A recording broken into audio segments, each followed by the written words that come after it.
the radical, fundamental principles of freedom, rational self-interest, and individual rights. This is the Yaron Brook Show. All right, everybody, welcome to Yaron Brook Show on this, what is it? It's Tuesday.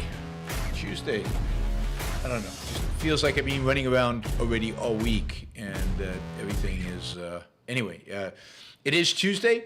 I hope you guys are having a great week. I see I've already got a mistake in the title. It should be B-21, not B-31. I apologize for that. Slippy fingers. I knew it was B-21. But we will be talking about that as well. Let's see if I can edit. I wonder if I can edit the video on the fly. Maybe we'll see. So, all right. So hopefully everybody's having a great week. Welcome to today's edition of Yaron's News Update. So we will be talking about a bunch of different stories in the news today. Let's just see. All right. Fix the title. Let's get this all. There we go. All right. So we'll be talking about a bunch of news, and we'll be trying to keep this at about half an hour. I know Spain is playing Morocco. Hopefully Spain wins. So we'll keep a running update, or somebody will update me on the chat. And then Portugal is playing later today. I'm really looking forward to the quarterfinals of this World Cup. It looks like an exciting World Cup. It's going to be Argentina, France versus Brazil, I think. So that's going to be a good final. That's going to be a good final, and good teams, and good stuff. All right, let's jump right in. So news from Russia. Ukraine's been on much of the defensive at the beginning of this war. It's been on the offensive in the last few months, really since the summer, where it's made significant gains on the ground. Well, today it was reported that, today and yesterday, I think it was reported that a couple of Air Force bases inside Russia, close to Moscow, one of them actually close to the Ukrainian border, the other closer to Moscow, have been attacked by drones, by Ukrainian drones. So Ukrainian taking the offensive into Russian territory. That hasn't happened much, not explicitly in this way. They've attacked Crimea, but Crimea they claim is their territory. This is actually inside Russia. I think it's great news. I think it's good news that the Ukrainians have the capacity. It's good news that they have the guts to do it. It's good news that the Russians start feeling this in their home territory, while the Ukrainians, I think, smartly are not targeting civilians. They're targeting military facilities. They blew up two bombers, as far as I can tell. Good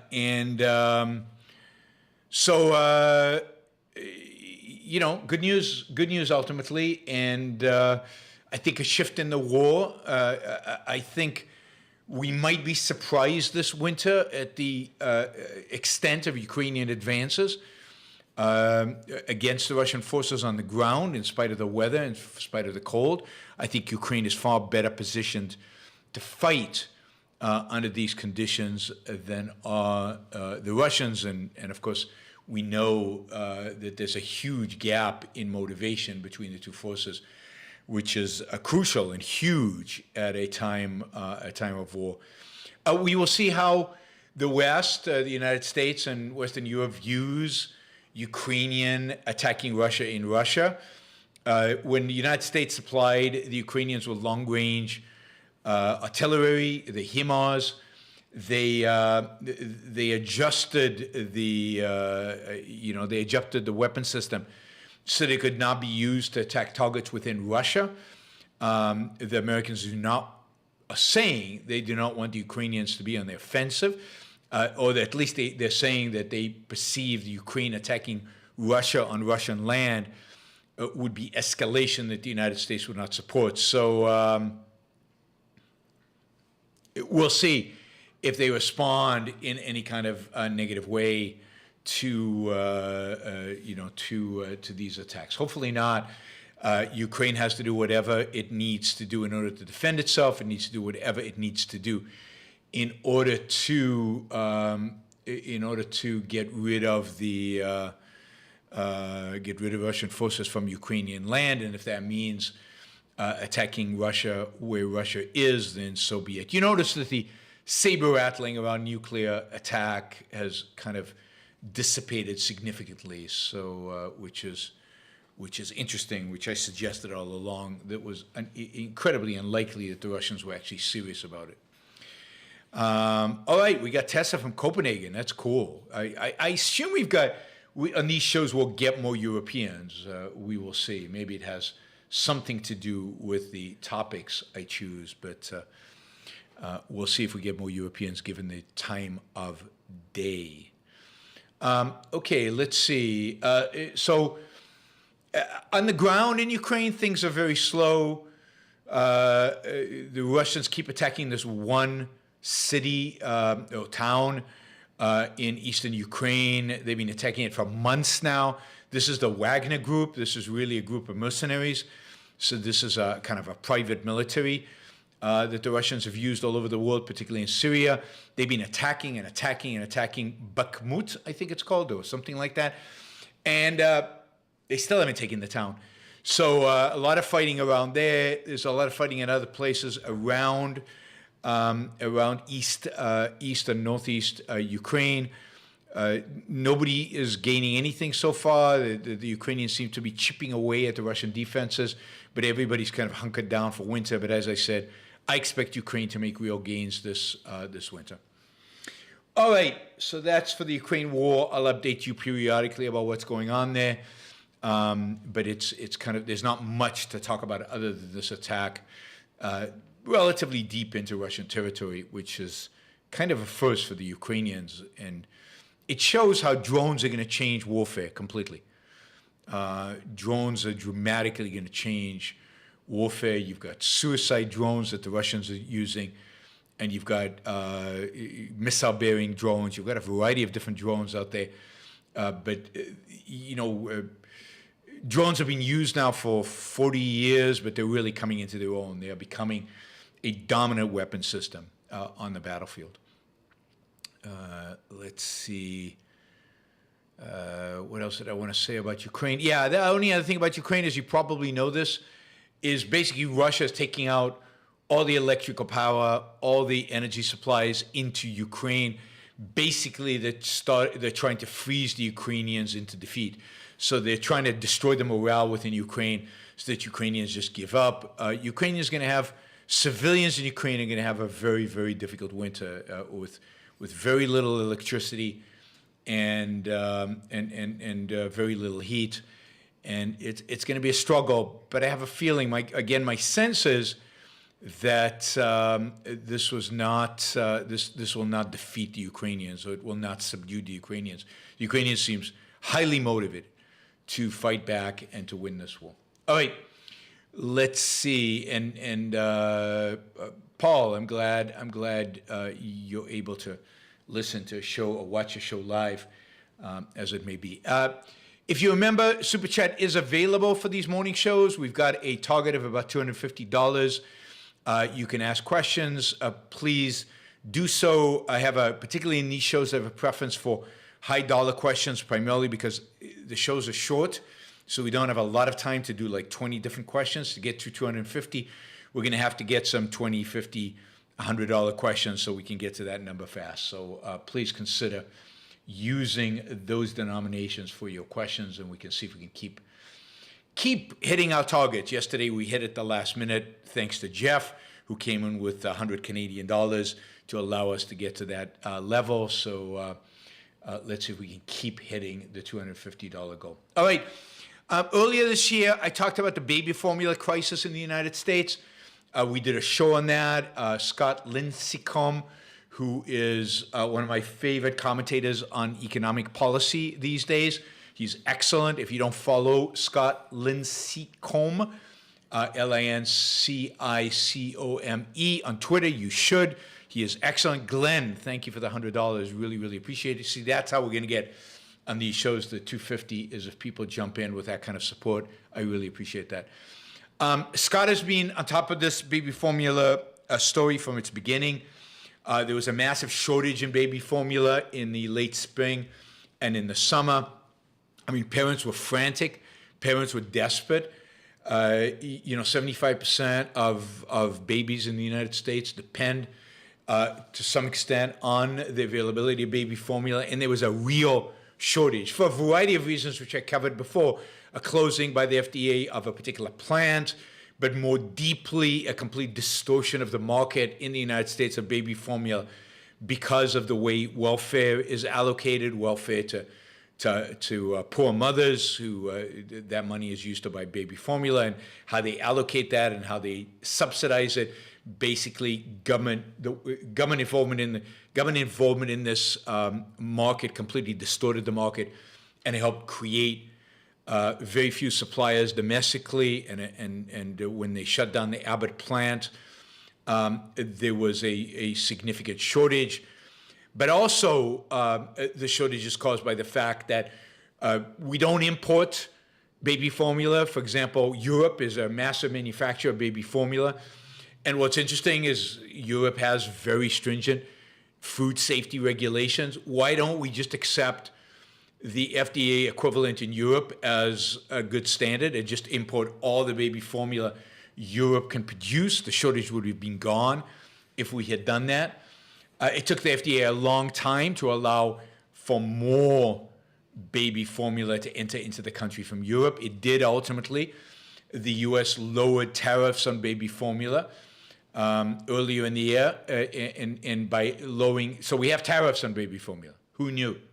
See how these things, and that of course restricts importation, but also the FDA doesn't approve a lot of the companies and they have to go through an approval process. Why? When food in Europe is just as healthy, if not healthier, than in the U.S. So why doesn't the FDA just say, if you get approved in Europe, you're okay in the United States as well? And vice versa. If the FDA approves something, the Europeans should say, sure, it's approved here as well. They should do that with drugs, and they should do that with food. Anyway, in spite of the fact that they opened up, in spite of the fact that the FDA allowed some formula to come in from Europe, in spite of the fact that tariffs were lowered, 25% tariffs on baby formula. Why? To protect American manufacturers, to protect the welfare system, basically. I mean, again, I'm not going to go through the whole story that I went through in the baby formula story I did earlier this year. Anyway, there's still a baby formula shortage. It's not as bad as it was. It's a lot less, but there's still shortages in significant parts of the country.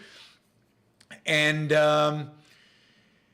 Congress suspended the tariffs earlier in the year in order to reduce the impact. To reduce the impact, the Abbott plant in Michigan has been reopened, but there's still a shortage, and tariffs are expected to snap back in January 2023. I love tariffs as like the dumbest tax of all. Why are we taxing baby formula? I mean, is it because we have a trade deficit with Europe? Anyway, let's hope. Hope is all we have. Let's hope that people like Scott Lincecum and others who put pressure on Congress to try to get rid of these, maybe even permanently eliminate tariffs on baby formula coming in from anywhere in the world, and let's get real pressure on the FDA to allow the importation of baby formula from Europe without the FDA having to give its own additional stamp of approval. Same should be with Canada. There's certain countries that even at the current regulatory structure, we can make things a lot easier to import stuff by just accepting each other's regulatory regimes. Now, I'd like to see the regulatory regimes eliminated completely and privatized, and for private certification to arise, and for baby formula and everything else. But short of that, we've got an FDA. It's not going away. Let's at least do some rational steps to make it function better.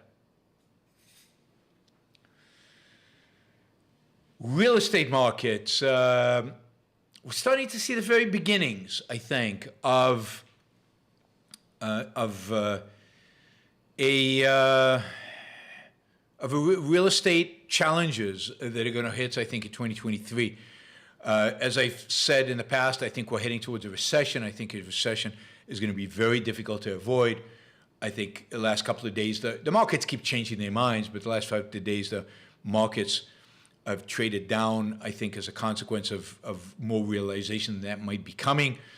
But one of the ways in which I think that recession will manifest itself is a slowdown and a real crisis in commercial real estate, particularly in office space. I think we're really going to see a challenge in office space moving forward. I think that's going to affect most cities around the country. I think it'll affect the banking sector. I think it'll affect a significant portion of our economy that is tied to that. If you think about it, office space was struggling because of COVID. Of course, it lay empty for a long time during COVID. People got used to working at home, and many companies have maintained work-at-home standards. They're allowing people for work at home. As a consequence of that, companies have scaled down their office space demands, office space requirements. I see that just at the Ayn Rand Institute. The Ayn Rand Institute is basically a virtual company now. And as a consequence of that, we subleased a big chunk of our office space in California. I think more than 50% of our office space we subleased. So we trimmed back, and I think you're going to see that. We've seen that all over the country. New York in particular, which has a lot of office space and a lot of kind of companies that are not requiring their people to come back to work, at least not 5 days a week, and therefore people can share offices, they can trim back on office space. Of course, we're also hearing about layoffs. So in certain types of professions, particularly in tech, tech is a consumer of office space. So those kind of layoffs are going to have an impact on office space availability. We're also seeing tech companies reduce their, just try to reduce expenses, try to cut down on expenses. And that is, that is going to play a significant role. So generally, I think if you start out with COVID and the hole that put the real estate market in, and then the fact that we never really recovered from that in terms of people expected to come to work in the office, so a certain percentage of people are never going to go back to the office. So a certain percentage of office space has disappeared, and then you add to that a recession, or at least an economic slowdown, which is going to cause companies to trim back. I'll just give you an example. Meta, the company that owns Facebook, or the Facebook that changed its name to Meta, had, I think, 250,000 square feet of office space at the new Hudson Yards development in New York, which is this massive, beautiful, modern development in, I think it's in the west side of Manhattan. And they have just vacated that, 250,000 square feet. That is a lot of square feet. Companies like Meta are cutting costs. They're cutting costs of fear of the coming recession. So I think you're going to see more of that, not less of that. And then finally, the thing that ultimately tips the balance and actually causes real distress, that is real estate companies going under, developers struggling, office towers having to sell at huge discounts. What actually tilts that is interest rates. That is, with interest rates on the rise, it's going to harder for people to fund the development. Banks are charging a lot more. It's harder for people to buy real estate. Because in a sense, like just your home mortgage goes up. The debt that you have to take on in order to buy an office building is more expensive. Therefore, you can afford less office building. So we're going to see, I think, one of the manifestations of this recession that we're heading into. And it has kind of a feedback effect, right? The recession makes the real estate market worse. The real estate market going down makes the recession worse. These things feed off of each other. I think you're going to see that in most metropolitan areas around the country. And New York is probably going to suffer as much, if not more, than anyone else. But I think 2013 is going to be a difficult year economically. I've told you this before. You should be preparing. You should be saving. You should have contingency plans. It's going to be tough, I think, ultimately on employment. It's going to be tough on investments and things like real estate. I think people are already feeling that in the residential real estate market, but it's also going to affect the commercial office building real estate market. All right, let's see. That's real estate. Let's do Iran quickly. So I think in the previous show, maybe yesterday, I can't remember, I talked about news coming out that the morality police was going to be disbanded in Iran. Now the Iranian press or media is denying that claim. And I think what's going on in Iran right now is one attempts to placate the West and maybe placate some demonstrators or some Iranians who are sitting on the fence. But I think more than that, what I expect is happening in Iran is a real power play. That is, what I expect that's happening within Iran is that some people within the regime, the more moderate people, to the extent that there's such a thing, want to have certain reforms, like getting rid maybe of the hijab and maybe getting rid of the morality police, in an attempt to placate the protesters and in an attempt to maintain the regime's control. What they're really scared of is that the demonstrators are demanding regime change, and they're really scared of that possibility actually becoming a reality. So what you're seeing is a power struggle inside. I won't be surprised if we see more contradictory statements coming out of Iran in terms of what they're willing to do, what they're not willing to do.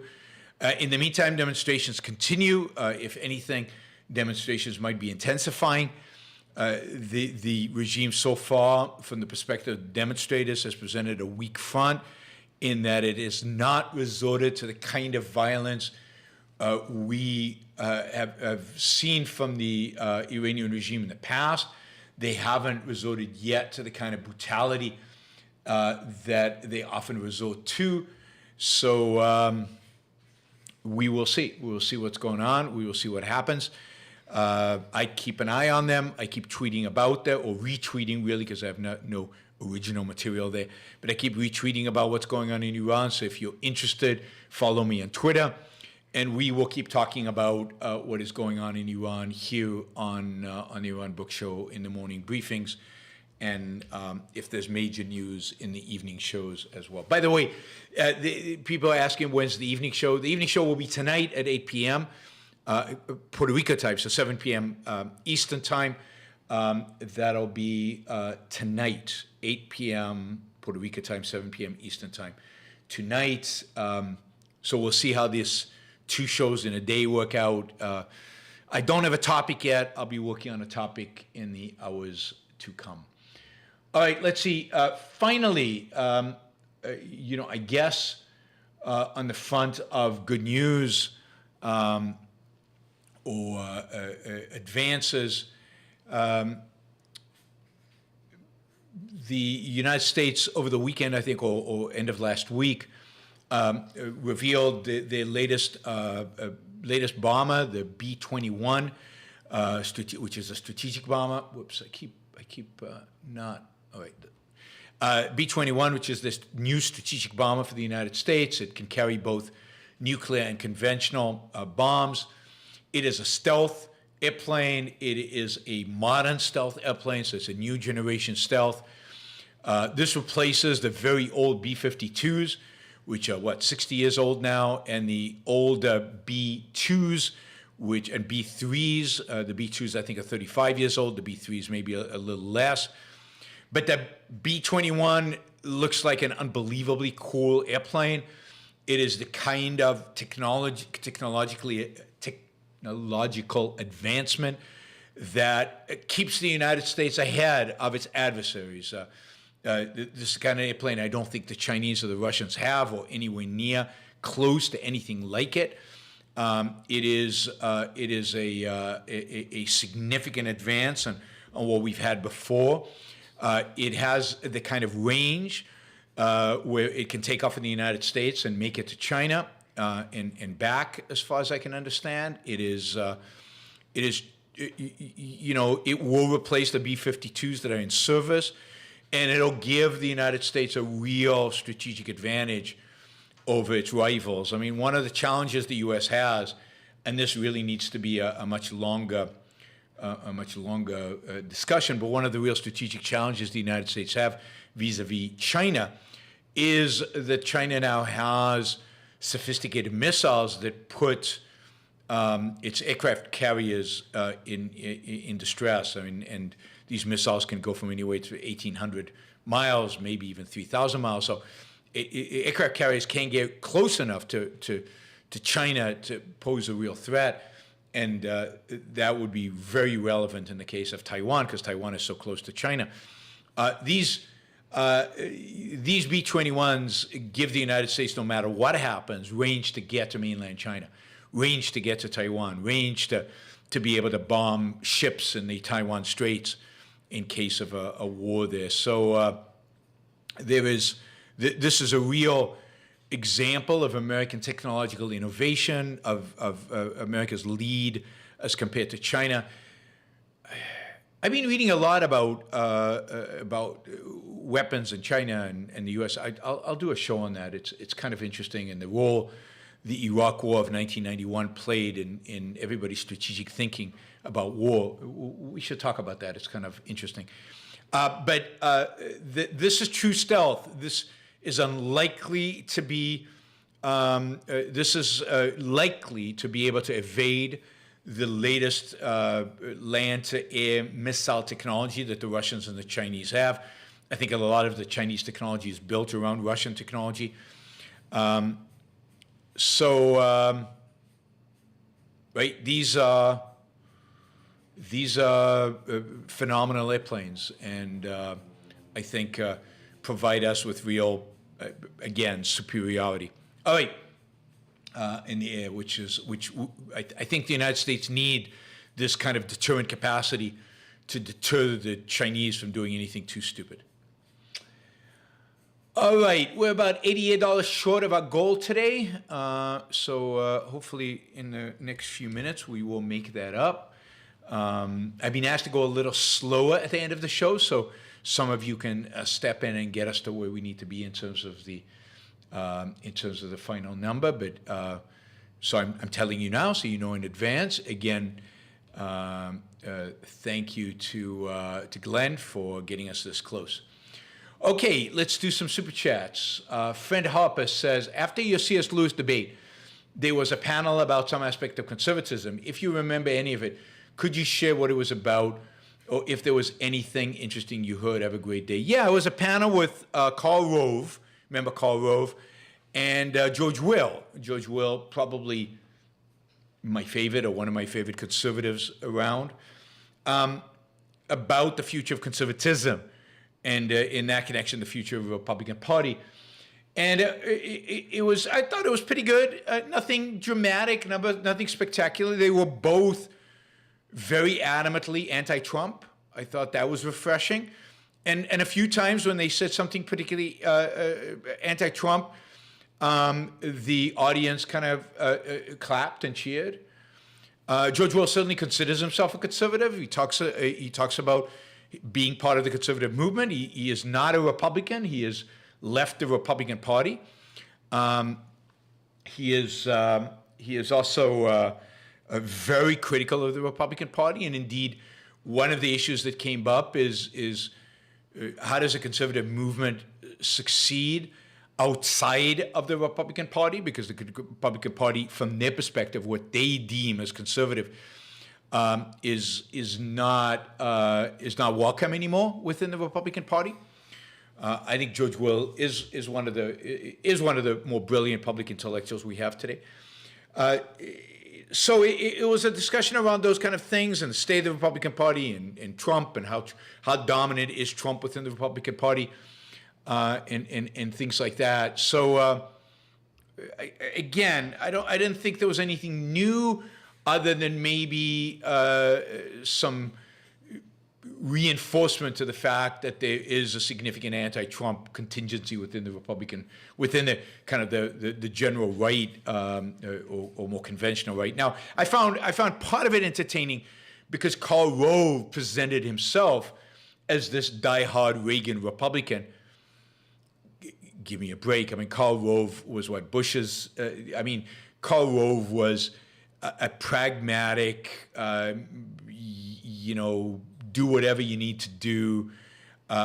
Karl Rove was part of the compassionate conservatism. There's nothing Reagan-esque. There's nothing free market about Karl Rove. He came out to be this big free market guy, as if he and George Will were on the same level. Karl Rove is a nobody and a nothing, and in this, he presented himself though as this remnant of old line Reaganite conservatives. It's good to know that at least they're claiming to be part of that there's some that lives on at least to some extent. I mean, he strikes me as a real pragmatist. I never, ever liked Karl Rove or George Bush. But I am a relative fan of George Will. So again, no revelations there, nothing startling. Okay, Michael Sanders asks, when are you doing your next long format show? I want to ask non-news related questions. So that's tonight, 7 p.m. East Coast time. Stephen asks, how you on? How much do you know about the history of public accommodations? Was it getting easier for blacks to find hotels that would house them before the Civil Rights Act was passed? Well, I think it really depends where. I don't know that much about public accommodations. It depends where. I think it was getting easier, certainly in the North. I don't know that it was really getting easier in the South. I think there was real resistance still in the South. There was still Jim Crow in mentality and in the law. And unfortunately, while there were significant changes in the economic positioning of blacks in America, particularly in the North, blacks were becoming more middle class much faster, particularly much faster than they have since the welfare state, before the Civil Rights Act. I don't think there was, in the South, I don't think there was much movement on discrimination. But I'll have to look into the history of public accommodations. I don't know that much about it. Just my general sense. All right, Vadim with $20. Thank you, Vadim. So we're now $68 short of our goal. I think we can make $68. Somebody can help us do that. What do you think happened to Paul Ryan? I remember watching an old video on YouTube when he said he was inspired by Ayn Rand. Yeah, I mean, I don't think anything happened to Paul Ryan. I think he loved Atlas Shrugged. He was inspired by Ayn Rand. He was inspired by that vision. But Paul Ryan was always a Catholic. He was always a politician. He was always a standard conservative. He was never philosophically aligned with Ayn Rand. He never adopted her ethics. And he said so years and years ago, even though he said he was inspired by Ayn Rand, he always said, but I don't agree with the philosophy, always. I mean, going back, way back, in early 2000s at least, if not the 90s. Politically, Paul Ryan, while he had some really good ideas, I think he was, from an ideas perspective for a politician, he's one of the best we've ever had in recent times, I'd say in the last 40 years. And he often proposed really good legislation. The reality is that he voted for every bad legislation that the Republicans ever promoted, including an expansion of Medicare during the 2000s, where he voted for Part D of Medicare and fought for it and promoted it and so on. So while he had some good ideas, I think the good idea he had was a voucherization of Medicare. He usually had the good ideas when he was in the opposition. As soon as they got into the majority, Republicans are terrible when they're in a majority. They're a good opposition party sometimes. And Paul Ryan, this was true. He was a good oppositionary politician, but not when he was a majority. So nothing happened to him. This is what he always was. Nothing changed about him. He still would claim that he's inspired by Ayn Rand. But what does that mean? Doesn't mean much to be inspired by.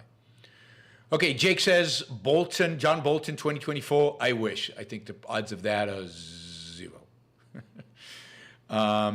Kyle says, hi, Yaron. I've been listening to you since you were guest spots on Leonard Peikoff's podcast. Thank you for all that you do. I appreciate it, Kyle. Thank you for being such a loyal follower. Robert, thank you for the support. Daniel, don't companies' transitions out of commercial real estate help to mitigate a recession because of cost savings?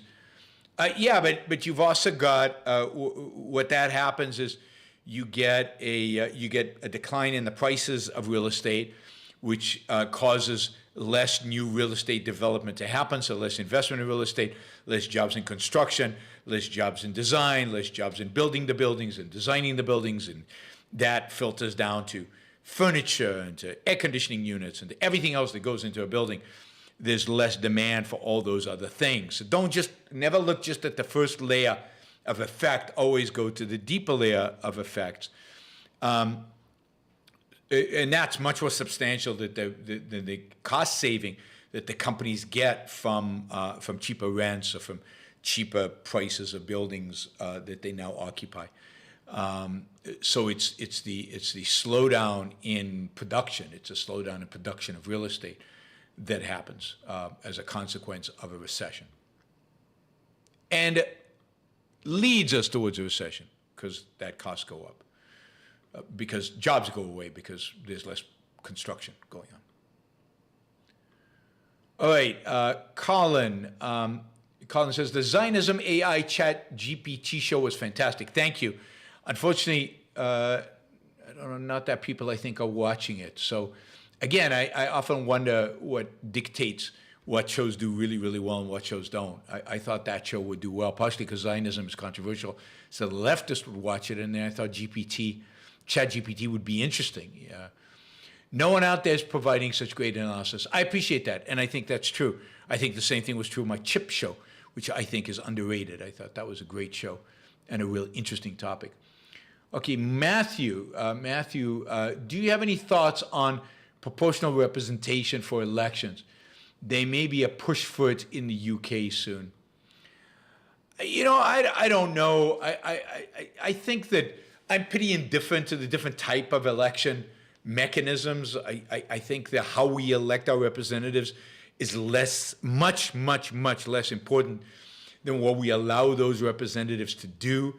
That is constitutionally, whether we have a separation of powers, which the UK really doesn't, and whether we have a constitution that limits their power, which again I think the UK doesn't have. So I'm less concerned about how we elect. Every one of these systems is tried somewhere in the world, and there's nowhere in the world where they're super happy with their election system or super happy with their government, and certainly that I would be super happy with their government. So I don't think these things solve the problem. All right, let's see. We've got $33.67 left to get to our 250. Hopefully somebody will step in with $35 to clear us. In the meantime, Tom says the lumber industry is so inefficient that firms are buying firms and consolidating them. Yes, that often happens when you have a bunch of inefficient companies. The most productive thing you can do is roll them up, create one where you have some economies of scale and maybe some managerial expertise to really bring efficiency to that company. So consolidation is often a means for increased efficiency, partially because of economies of scale, partially because of managerial talent. There's not that much of it, so it's better to concentrate it on fewer, larger firms. All right, this is the last Super Chat question. You've got an opportunity with $35 to get us over the $250 goal. All right, Glenn just did it. All right, Glenn has really come through today. Thank you, Glenn. I started linking your videos in mine as I said I would, but I had a 99 drop in views starting at the end of November. I think YouTube changed something in the algorithm. Have you noticed anything? I've definitely noticed a decrease in views, and I've definitely noticed, I don't know, definitely noticed a decrease in views, particularly for the long format videos, but also the short one. So yes, something happened at the end of November. Something's happened at the I'd say sometime in November that changed all that. I don't know what it is exactly. I don't know what caused it. I don't know what they're doing in the algorithm, but certainly I saw change. The biggest change I've seen is on subscribers. Subscribers is just dead. I mean, once in a while I do a topic where a lot of people leave, and the one I did on anti-Semitism caused a bunch of people to leave, and that's fine.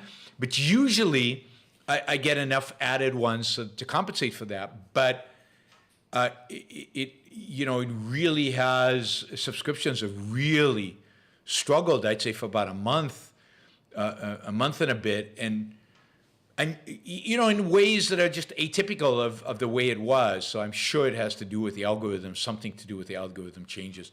I don't know exactly what it is. Anyway, that's where we are. All right, everybody, cool. 40 minutes, that's cool. We'll try to have more of these shows stay short. All right, we made a goal. I really am thankful to Glenn for making that possible, and for all the other super chatters that contributed to that. Thank you, guys. I will see you all tonight, 7 p.m. Eastern time, but also tomorrow. I know the times keep changing. I keep promising you a particular time and then changing my mind because meetings pop up, other things pop up. During the day, it's hard to commit. But tomorrow, I expect to do it at 11 a.m. East Coast time. So that is the expectation. See you all tonight or tomorrow. Bye, everybody. Have a